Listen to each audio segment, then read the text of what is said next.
Hi, welcome everyone. My name's Nick and this is Alasdair. We're here to do a review for the new Oath of the Gatewatch set for the Canadian Highlander format. And here we have the first card in all the ones we're going to look at, which appropriately is called the Gatewatch.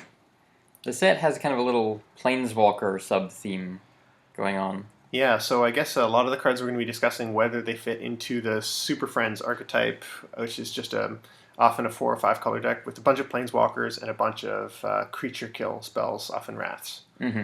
Which this is a card that deck cares about because it's an effect we've never had before, tutoring specifically for Planeswalker cards. But I think that deck is mostly about density and not so much about caring about one particular Planeswalker. I don't think a tutor actually has much place in that deck. What do you think? Yeah, I don't know. And maybe it's in a better position for a more control deck that actually only runs a few Planeswalkers. But really, Planeswalkers are always good value if you can get them on the table. So paying a couple of extra mana to get the best value Planeswalker in your deck for the situation might not be bad. I see what you mean, but it's a very late game play. I see this as fitting into only the slowest, most deliberate, most grindiest of control decks that play a couple key powerful Planeswalkers. Yeah, sure. Eldrazi Displacer. Now, so another sub-theme in this set is Eldrazi are weird. They're very weird, but this effect we have seen before. This is a Restoration Angel type effect. Thing is that Restoration Angel has like awesome stats, being a combat surprise, and fitting into a counterspell strategy with Flash. This doesn't have nearly as good stats, and so it doesn't hold up on its own. It's just about the flicker effect. And even then, you need colorless mana to make the flicker effect happen.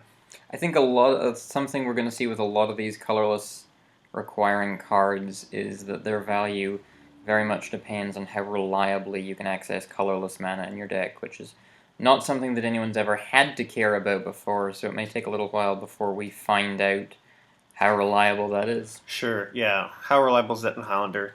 How much are you willing to pay to get it? Probably you only have 1 or 2 cards that require colorless mana in your deck, and so probably you're not going to want to sacrifice very much just to get it. On the other hand, there is a deck that enjoys repeatedly flickering its creatures for great value. But for 3 mana worth of value, not common. Not common. Linval the Preserver. Now, this is obviously a control finisher, and that is a really tight slot. So as much as this is usually going to be gaining 5 life and very often going to be creating a 5/5 and a 3/3 for 6 mana, I think it's actually not powerful enough. Not even Baneslayer Angel sees play. Yeah. It's just like, whoa, that would be nice, but we only have room for so many finishers. A lot of good cards in Magic at this point. Exactly, yeah. This won't make the cut. So all of these oaths are fascinating and continue on with the Planeswalker sub-theme. They're all fascinating, but I don't see playing this one in any deck other than Super Friends. And in Super Friends, it's such an interesting contrast of abilities, because there are aggressive decks that really want the 2 1/1s, and there are control decks that really want the extra loyalty, but a deck in which you're getting full value out of both. I don't know, maybe a Super Friends deck would enjoy having it just as a couple of chump blockers to keep the Planeswalkers alive. It does need chump blockers. Super Friends decks definitely play like Wall of Omens, for example, and this fits in the same slot. Mana is low enough that it's happening before you're playing your Planeswalkers, and then it defends. Yeah, and this card is good keeping your Planeswalkers alive. Sure, so experiment with this in Future Friends. Yeah. Or Super Friends. Well, it's a bear, it's the white deck. Okay, so hear me out. For years now, they've been printing white creatures that interact with equipment. And they're always just a little bit below the curve for a standard white weenie. And there's equipment out there that's marginal. There's some good equipment. There's lots of good equipments, but to make that synergy work, you'd need, 15 odd equipment in your deck. Eventually, it's going to get there. I'm not saying it's got there yet, but the equipment deck, it's probably white-blue or white-red. This is a big boost to that deck. And someday it's going to get there. Yeah. Maybe that day's today. While Resurgence has been getting a lot of discussion online as to whether it's viable in Control in Highlander. So Spencer Sackman was saying that one of the big problems with this card is that it opens your land up to creature removal, and that's kind of a disaster for control deck. What do you think? Well, to me, I look at this kind of like a 3-mana 3/3 or a 4-mana 3/3 with haste that leaves a 0/6 behind, but also costs you a land. I definitely don't think that it's the kind of thing that the control deck necessarily wants to be playing early. But I don't know. Part of me thinks that its butt is bigger than it needs to be almost. I'm really comparing it hard with Wall of Omens, which doesn't make the cut in every single white control deck I make. It's good. Yeah, I wouldn't think of this card as good as Wall of Omens. No, it's not as good as Wall of Omens. So, therefore, it's not as... Just play a removal spell. Just play a regular removal spell, I say. So Surge is an interesting ability that... I think it's much easier to pull off in Highlander than almost any other format, because... Excluding Two-Headed Giant. In Standard, there's not a lot of 1-mana cards that are super powerful just lying around conveniently for you. And in Legacy, it's much too fast. But in Highlander, we've conveniently got this, my curve does go up to 6, but I've got Brainstorm, Ponder, just lying about, waiting to do something useful in the late game. Often you're banking Brainstorm. Yeah, this card is not Upheaval, but getting to bounce everything except lands and have an Octopus is a pretty strong play. I'm excited by it, honestly. Does it go in regular blue control decks? I don't know. Hard to say. I mean, obviously people don't play Evacuation. No, but it doesn't leave an 8/8 behind sometimes. But in order for it to do that, you have to be paying 6 or 7 mana. Often I've got Swords to Plowshares. Spend that. Yep. Brainstorm. Anyway, lots of control decks are going lower curve these days anyway. I think it's definitely worth it. Yeah, several of the Surge cards are going to be worth considering how they fit into your Highlander deck and if you can Surge them reliably. Exactly. Think about how reliable it is. Another Oath. This one, I think, almost playable just for its first effect. It's not quite as good as Compulsive Research, but it's close. And then the fact that you get to tack on repeatable Scry for the rest of the game seems like I think it should go in blue decks that are already playing a number of Planeswalkers. It's got to be quite a number of Planeswalkers, though. A lot of the time, it's not gonna go off unless you're playing 12 plus Planeswalkers, I think. Alright, sorry, I forget that not everybody does that. If you're already playing tons of Planeswalkers, this card's off the hook. Yeah, there's a lot of good things in this set for a Super Friends deck. Yeah, definitely. Might make that deck worth looking at again. I think so. This is weird. Obviously, Counterspell is super, super good in Highlander. Yeah, and Last Word never gets played. Right. This lies somewhere in between. Once again, I think it's all about how reliably you can make Surge. Do you have a bunch of 1 and 2 mana instants in your deck? Are you playing Think Twice? If you're playing Think Twice, this card goes up in value quite a bit. Yeah, I feel like this card probably doesn't get played in the straight control decks, but the more tempo decks, like the blue-red counterburn, seems amazing. Just, your opponent does something you don't like, lightning bolt them, and then Overwhelming Denial. Perfect. Yeah.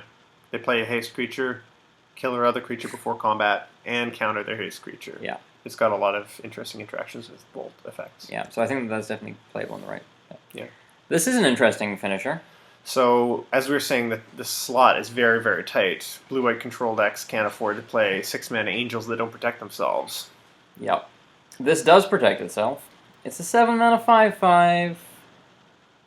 But when it comes down in the control matchup, the game is basically over.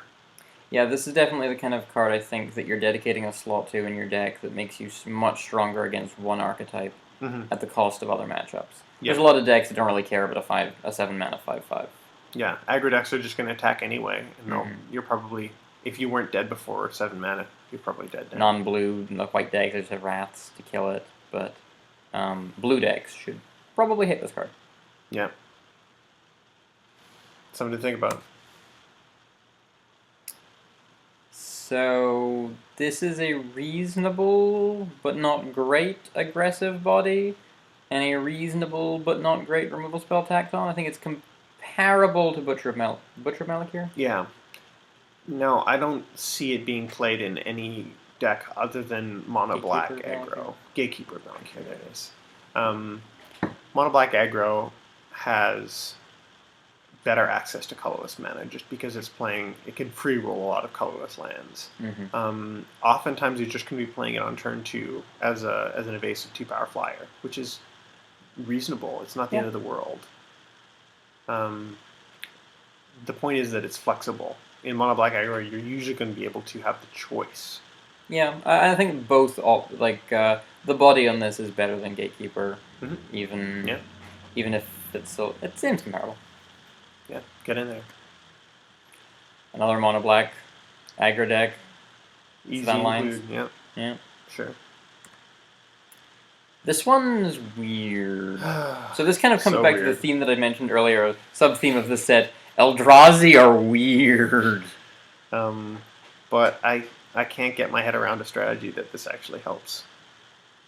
I mean, we can't deny that if you feel like you do want this in play, it's a 4-mana 6/6 flyer, which is a body worth having, and you get to get back all your sweet other spells. So your sweet creatures that died this game. I feel like I'm just so unwilling to write this card completely off because it definitely seems like the kind of thing that someone could build a deck around. I just don't know what that is. I'm confident writing this card off. I don't see it winning any games anytime soon. Well, Surge, prove us wrong. Alright. Kalitas. Now that is an efficient body. 4 mana, 3/4 lifelink. That's all this card does, right? I'm ready to play it already. Yeah, they just kind of took a borderline playable creature and just kept stapling more abilities on. So if a different creature dies, you get a 2/2. And you can turn those creatures into making Kalitas bigger. And the opponent's creature gets exiled, so they don't get persist, they don't get death triggers, they don't get to recur the creature. This card does a lot of things, and I don't think it needs to do any one of them particularly well in order for it to justify its cost. No, and you don't have to decide. It does them all on its own. It's just constantly got your options open. This ability isn't sorcery speed. You can use that as a combat trick. This does everything. It slices, it dices. Put it in your black decks. Yeah, this card reminds me of black deck. Yeah, this card reminds me of Thrun. It does so much value against everything. Why wouldn't you play it? It's never necessarily the best card in your deck, but it's far from the worst. So this is an interesting take on Chandra and on red planeswalkers. Slower, more expensive. This is a slow burn kind of card. It's 6 mana, and yet it's totally aggressive in nature. Yep, and it has another draw effect, which is rare in red. The draw effect is better than it looks, because often in big red, after you've hit 6 mana, well, you don't need any more lands, probably. Just discard your hand, draw that many cards, keep all the lands and things you don't care about. Next turn, spend the burn spells, ditch them all and draw some more. Seems like pretty strong. It seems like this card, if she sticks around, could be drawing you 2 or 3 cards a turn. Absolutely. And critically, in a pinch, she's just 4 mana to each creature. That's so important. Or 4 damage to each creature. It's it is an emergency reset button. Yeah, it's interesting. It wants more emergency reset buttons. Interesting to have a planeswalker doesn't really have an ultimate, so you have 3 options all the time. All the time. So consider this in your slow red decks. This card seems highly comparable to Zealous Conscripts. You can't steal your opponent's planeswalkers. Or the combo pieces, the Time Vault. But let's be honest, if you played Zealous Conscript, you've stolen your opponent's combo pieces a few times, and most of the time you just stolen their creature and killed them. Most of the time you steal the creature and kill them, it's true. If you're playing Zealous Conscript, you could be playing this. Yeah, I've definitely also seen Zealous Conscripts get stuck in hand as the deck is stuck on 4 mana. And being able to play this as just a 3-power haste is nice. Sure. But then on the other hand, first of all, it doesn't go in fee with Kiki Jiki. Yep. And secondly, you need access to that colorless mana to actually give it the Zealous Conscript's effect. And Which again those are is both another big minuses. That's neither. So don't play this in your Kiki combo deck. Just play this in a deck that wants to play Zealous Conscripts fairly. And that is probably a monocolor deck if it's going to reliably have access to the colors. Well, that's an interesting question about the colorless mana, because some of the cards that reliably get played that make colorless mana are pain lands and filter lands. Right. So now is a good time to mention maybe that if you're playing these cards, then pain lands and filter lands go up in value a lot. Most people don't play Caves of Koilos in their black-white decks, but maybe it's time to dust it off. Yeah, I think it would be interesting actually to look at the numbers that it's possible that a 3-color deck has as many colorless producers as a monocolor deck, because they play all the filter lands and pain lands that the other decks don't. And yet, it's not 100% reliable. No. So I'd say only play this card if you're okay with having a 3-mana 3/1 haste. Yeah, certainly. Because some decks are. Some more Surge cards, and once again, more big red cards. Yeah, so obviously if you're casting this, you're getting a bad Bonfire. And if you're surging this, you're still kind of getting a bad Bonfire, but it's a little bit more control over when you get your bad Bonfire. I'm thinking about this in like a Grixis control deck, for example. I think this feels really real. You can brainstorm or even ponder. Sorcerer Speed, this is fine. And for 4 mana, kill 2 X2s. Yeah, it's a versatile. Saying 2 target creatures or players is versatile, for sure. I think it's worth experimenting with. So yeah, this card has obvious Snapcaster Mage parallels. It's not a 2-drop, so you can't just play it as a creature. And it does have restrictions on what it casts, but it casts them for free. So it doesn't have flash, and so that makes all the difference for me. I don't think this card will make the cut in any deck. Fair enough. It's never going to get a counterspell, right? Yeah, well, if you're a mono red mage who just really wants that Snapcaster Mage, really want to get that bolt, it's your next best thing, I guess. That's another Oath. So this is essentially just a 2-mana sorcery that kills an opponent's creature. Yep. 3 damage to an opponent's creature. And as with all the Oaths, if you're not playing any Planeswalkers, it's not really worth it. But if you have several Planeswalkers in your deck... Well, then it tacks on 2 damage onto each one. That's not what the Planeswalker decks are trying to do. I think this is easily the weakest of the Oaths. It doesn't impact the board beyond its ETB effect, and its ETB effect is much worse than Volcanic Hammer. Yeah. Valid point. Rex Bushwhacker is obviously the most exciting art in the set. I'm about to die. And I know I will die to this card many times over. Yeah, this is definitely a goblin that enjoys hanging out with his goblin pals. So you're usually surging it off of another goblin, a 1-drop or a 2-drop goblin. And critically, it will give that goblin haste. So this represents a lot of damage, probably. You know, yeah. 5 or 6 damage or something. Yep. It's perhaps slightly worse than Goblin Bushwhacker, because you can't just top deck it and play it. But Goblin Bushwhacker is one of the bombs in that deck. Feels like a good spot for a card to be in. Yeah, even if it's closely related, we're happy. So, this Planeswalker. We've been debating this one for weeks now. Yeah, I was determined when she first came out that she was great in a creature-based aggressive deck and had no home anywhere else, really. So, sell me like you sold it to me before. Well, so the thing that really sold it to me was I was thinking making a 0/1 every turn is pretty terrible. People can play Awakening Zone for that, and these plants don't even have the Eldrazi ability. Nobody plays Awakening Zone. Why would you play Nissa if you didn't just want counters from your creatures? But then I ran the maths on how fast she kills an opponent as a goldfish versus any Planeswalker that makes 1/1 tokens.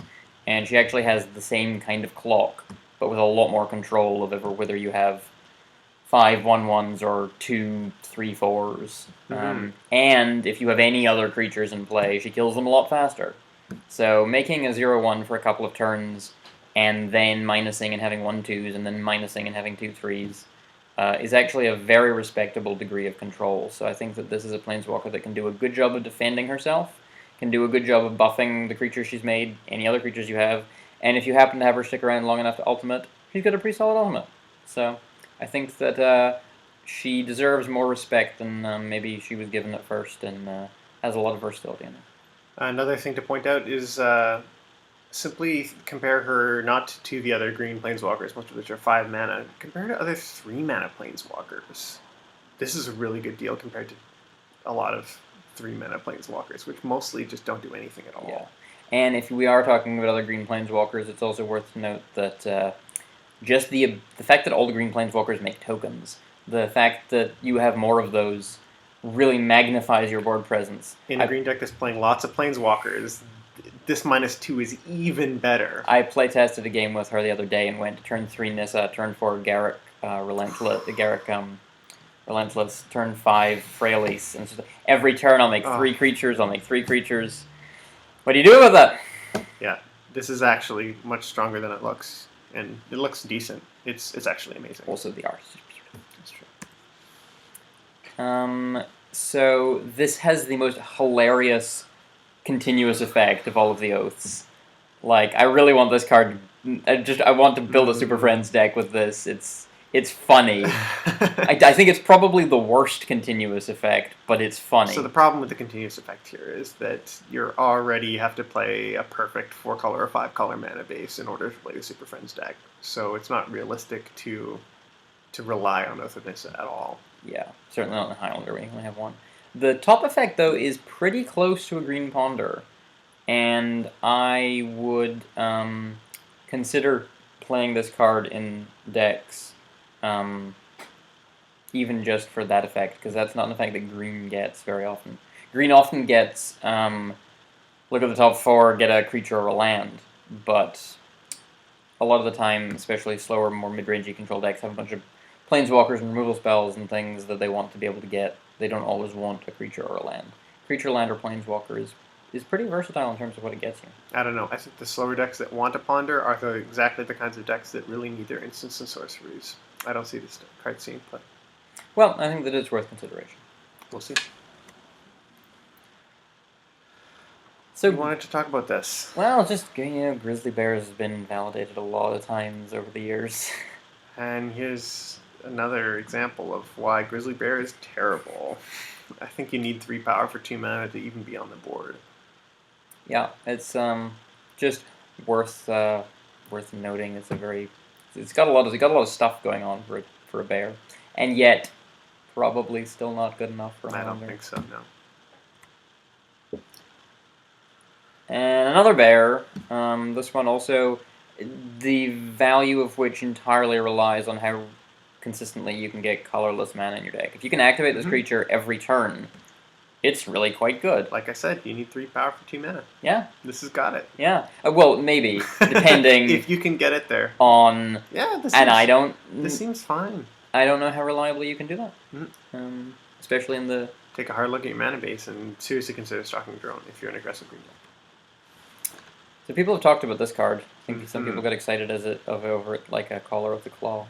Exactly. We've had another variant of Caller of the Claw before. But really, to me, this strikes the third one more like fresh meat, because you have to pay a colorless to get the Scions. So either you have a 3 mana for 3, or you get 4 mana for a 3/3 with some 1/1s.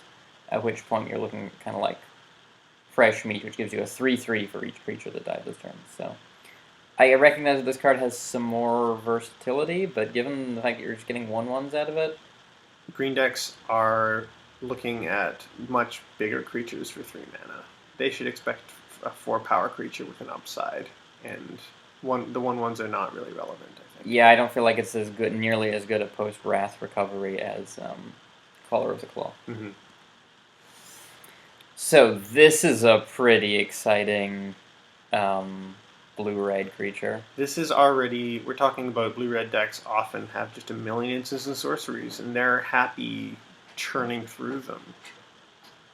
Yeah, you cast her, and then cast another... Doesn't matter if your opponent kills her or not, just cast another spell, cast her and lightning bolt your opponent, and then... You've already 2 for 1 because they've got to deal with her. Yep, and then if you feel like it, cast 2 spells on a turn.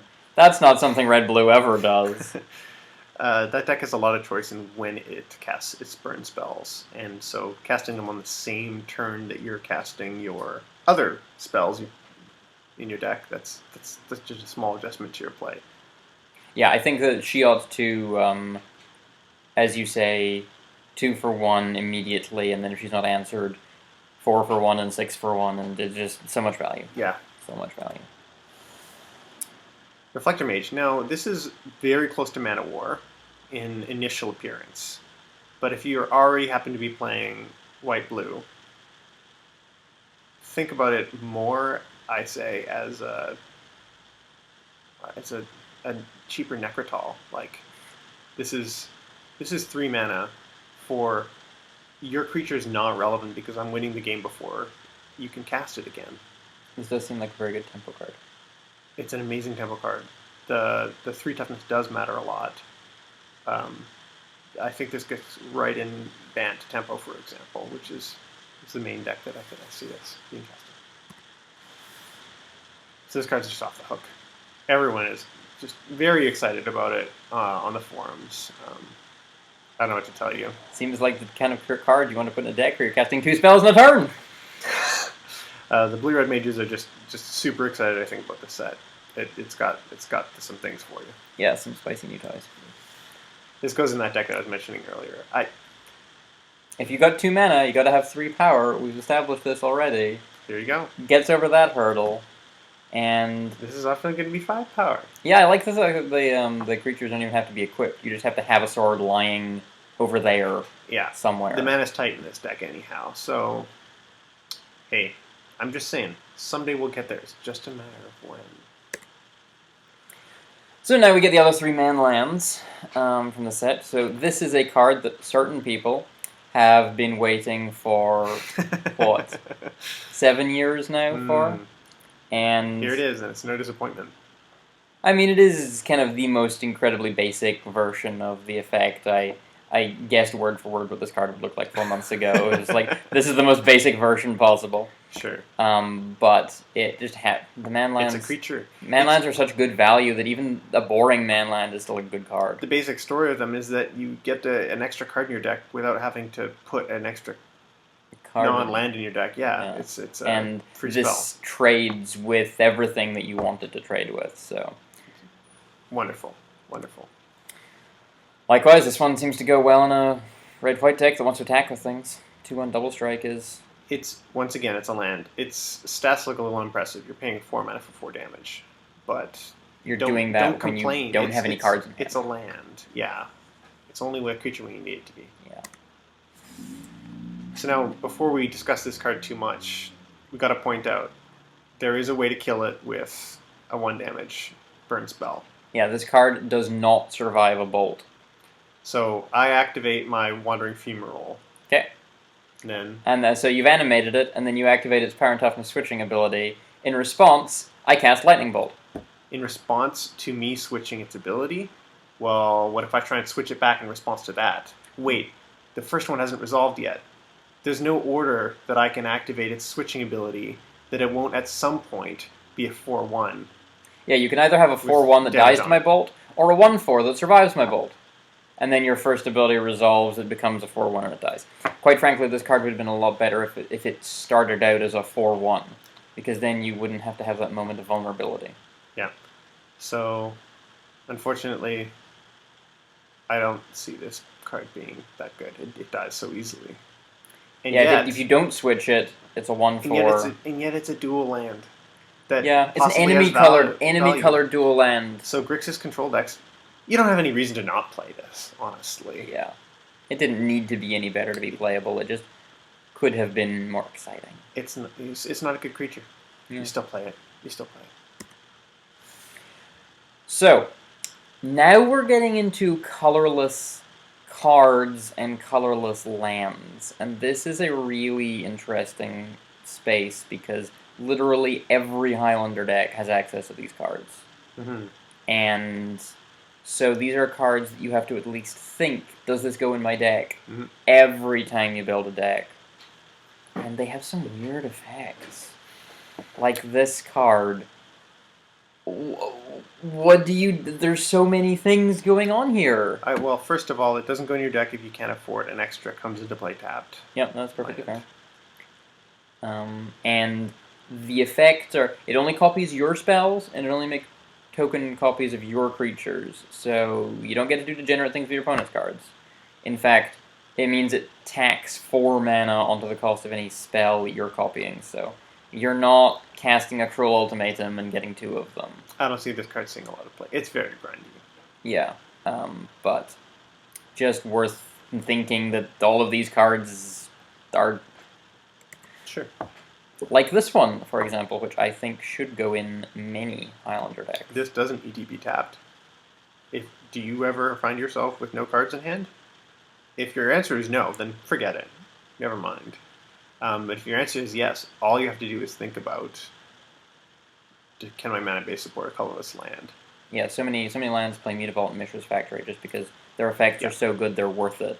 And if you have ever not had any cards in your hand, or even could have not had any cards in your hand if you played the other land in your hand, drawing a card is a really good ability. This is Library of Alexandria in the right scenario. Yeah. So. Sometimes this card is even actually, easier. It's kind of like a nega. Yeah, it's an inverse. But weird.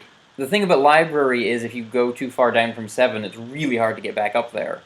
But it's always easier to go closer to 7. To 0. Closer to 0. Closer to 0, yeah.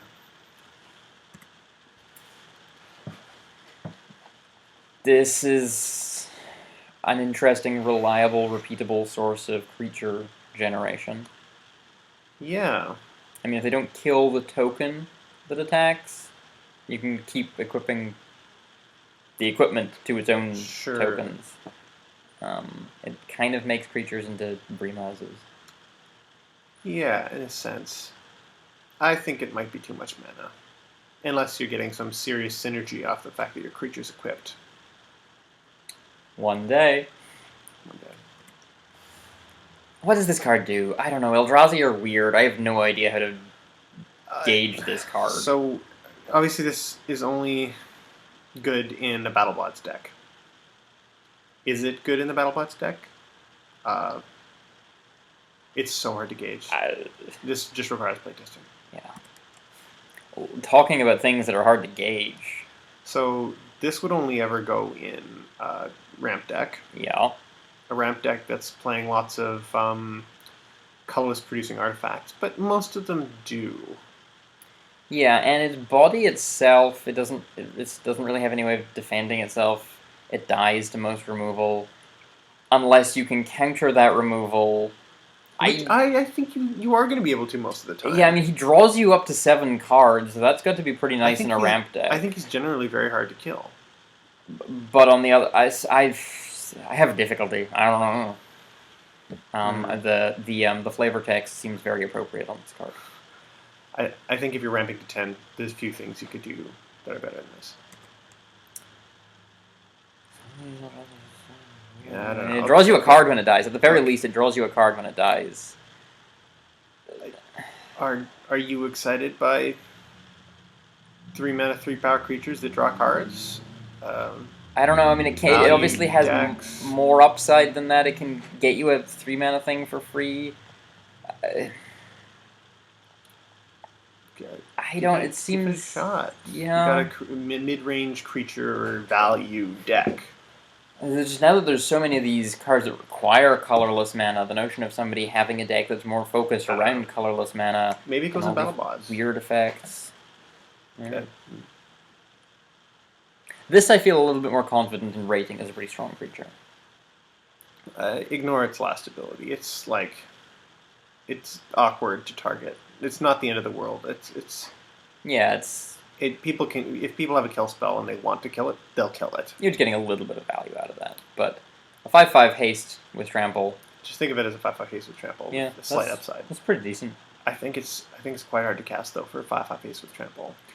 Very so dependent on the deck. Sure.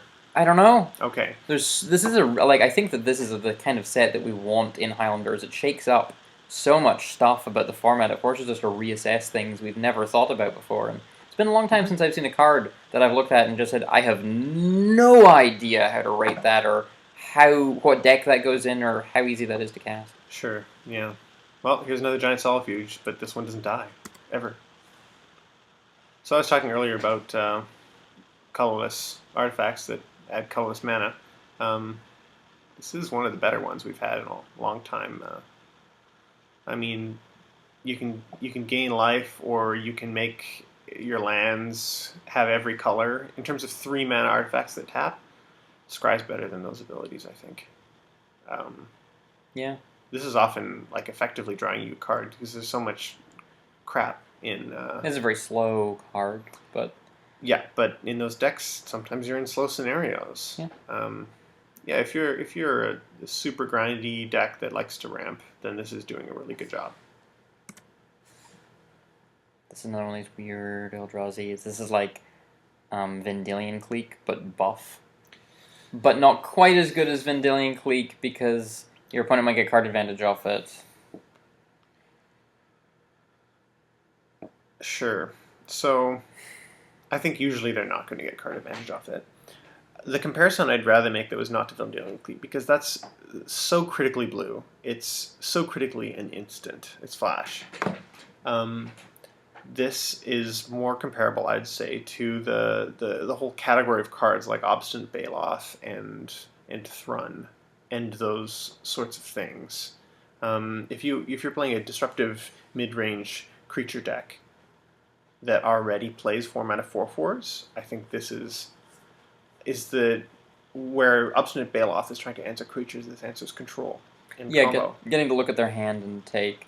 I mean, if you take out their Time Vault, they're not the drawing cards doesn't help. If you take out their Wrath, they're gonna have to find a removal spell to kill this thing before they get the card back. So. If you're playing Ramp, this comes down on turn 3, which is easily fast enough to disrupt a lot of combo decks. It's seriously considered this card. It's actually really decent, I think.